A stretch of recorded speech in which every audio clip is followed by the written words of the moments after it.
Ma vision du vélo, elle se résume assez bien à travers ce mot mission. Pour moi, une mission, c'est me fixer des challenges, c'est trouver des endroits décalés, c'est innover en filmant différemment. Et c'est aussi le voyage au sens large. Au Pérou, à 6000 mètres d'altitude, en Namibie, dans les Dolomites, en Nouvelle-Zélande. Des souvenirs, on en a plein. Par contre, c'est toujours délicat de l'exprimer et de voir clairement ce qu'on a vécu sur place.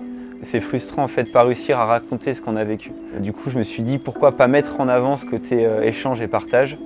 Et c'est à ce moment-là que la mission Skoda est née. C'est-à-dire trouver et inviter un passionné qui me rejoint pour mon prochain trip. La sélection s'est faite en plusieurs étapes.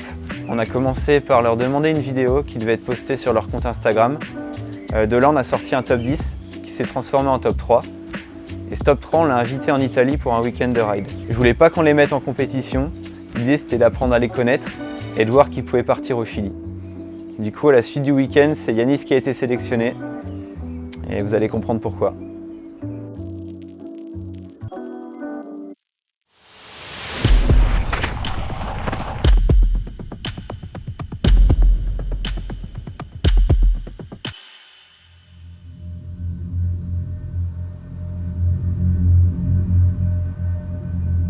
C'était pendant l'ouverture de la Coupe de France, ouais, en 2016. Je pars en avant sur un saut, j'étais sur la tête et je comprends de suite que c'est grave quand je perds toute sensation dans les jambes. Je suis opéré d'urgence, je me suis fracturé les vertèbres D7 et D8. La moelle épinière est touchée et après l'opération, on vient m'annoncer que je ne remarcherai jamais. C'était impossible d'y croire parce que vu que en tant que grand passionné de sport, de montagne, tout ça, c'était impossible de penser que je finirais ma vie en fauteuil roulant si vite. Du coup, je ne pouvais pas y croire et j'ai de suite commencé à travailler mentalement avant même de commencer la rééducation physique.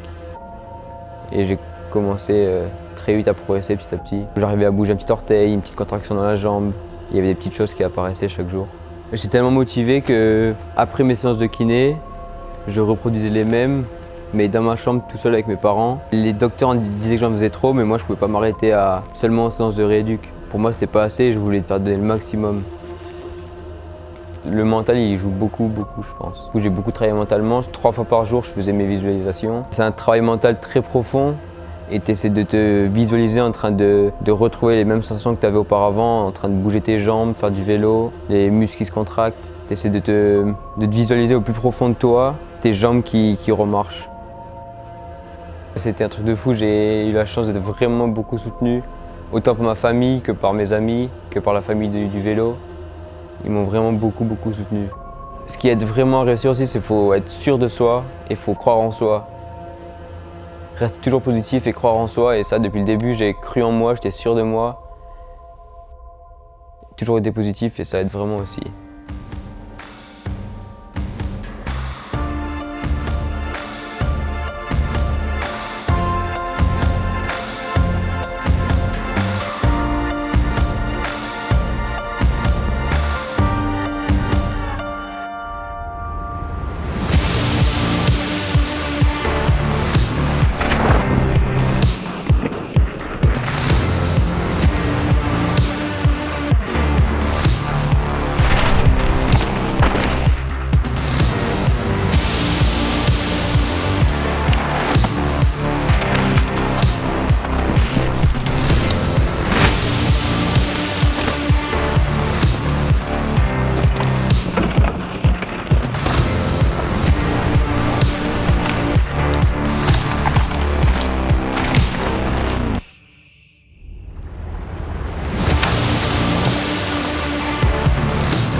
Le Chili, c'est immense.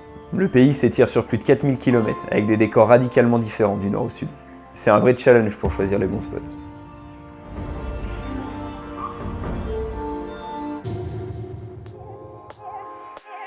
Finalement, on s'est installé à Pucón. C'est la variété des paysages qui nous a poussé à venir ici. Des forêts préhistoriques d'Araucaria jusqu'aux pentes volcaniques du Villarrica, on a emmené Yanis dans des endroits magnifiques. T'en penses quoi, Yanis? Pas mal, hein. J'ai jamais vu de glacier, c'est la première fois. Ah ouais? Tu vas être servi là. Yes. Pas mal. C'est bon, descends. Ça a craqué. Allez, soude. Enfin, tranquille, hein.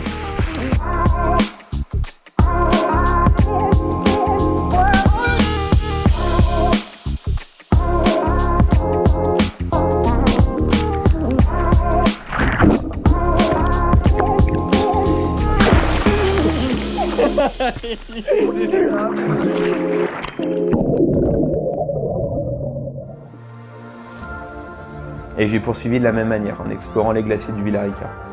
Rouler le sable volcanique des dernières éruptions tombait directement sur la glace vive.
Quoi?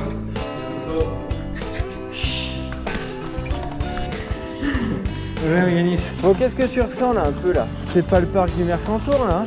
Vas-y, raconte-moi un peu là. Yanis, qu'est-ce que tu ressens là?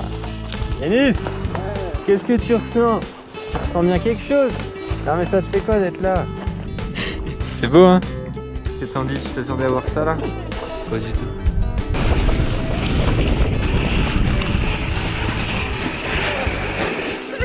Laisse ton vélo, je viens le chercher.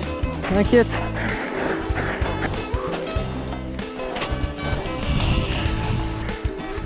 Drop in 5, mon X.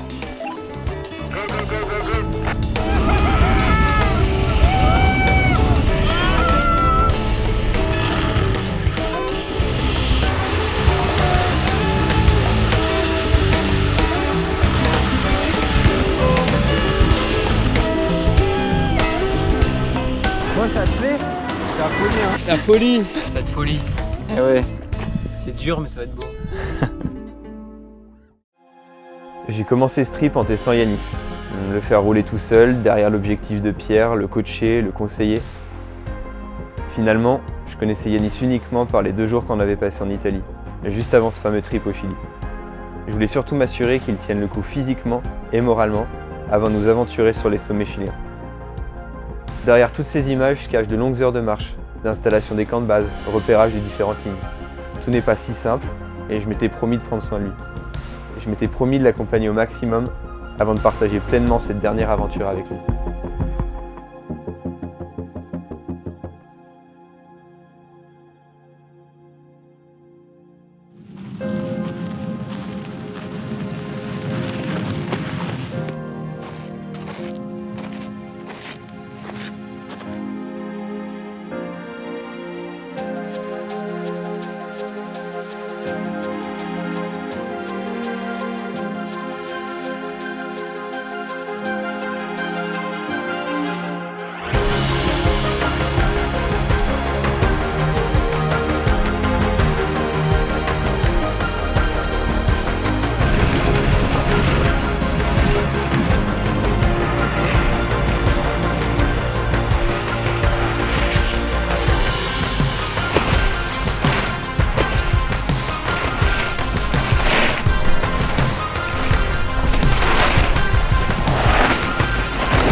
Tu vois plus la vie pareil après. Hein.